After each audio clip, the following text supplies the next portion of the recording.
السلام علیکم ورحمۃ اللہ وبرکاتہ۔ آج 20 رمضان ہے اور آج عصر کے بعد غروب آفتاب سے پہلے لوگ مسجدوں میں اعتکاف کے لیے داخل ہوتے ہیں، اور اس اعتکاف کی اہمیت کے بارے میں حضرت عائشہ رضی اللہ تعالیٰ عنہ فرماتی ہیں کہ رسول اللہ صلی اللہ علیہ وسلم اپنے حیات میں ہمیشہ وہ اعتکاف کا اہتمام کرتے تھے۔ اعتکاف رمضان کے آخر کے 10 دن میں ہوتا ہے، اور یہ 10 دن اللہ کے رسول صلی اللہ علیہ وسلم اہتمام کے ساتھ اعتکاف فرمایا کرتے تھے۔ اللہ کے رسول صلی اللہ علیہ وسلم کی وصال کے بعد، دنیا سے چلے جانے کے بعد، آپ کی ازواج مطہرات بھی بہت اہتمام کے ساتھ اعتکاف کرتی تھی۔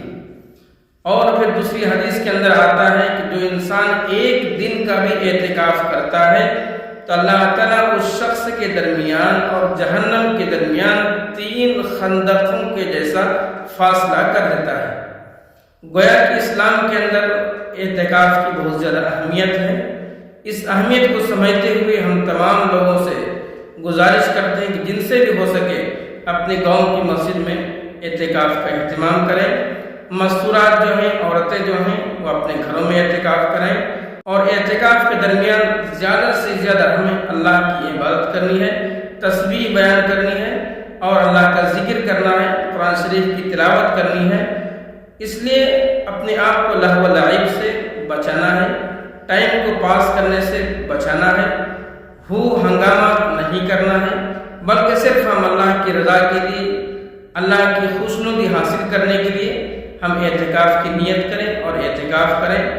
اس لیے میرے دوستو، جو لوگ بھی اعتکاف کر رہے ہیں وہ زیادہ سے زیادہ اپنا ذکر و اذکار کریں۔ بہت سارے مسجد میں لوگ ایسے ہیں جو کہ پوری مسجد خالی ہو جاتی ہے اور گاؤں کے ایک لوگ بھی اعتکاف نہیں کرتے ہیں۔ یہ بالکل بھی غلط ہے۔ کم سے کم گاؤں کی اگر مسجد ہے تو کوئی بھی ایک فرد کم سے کم اعتکاف کے لیے مسجد ضرور جائے۔ مسجد کو یہ 10 دن خالی بالکل نہ چھوڑیں۔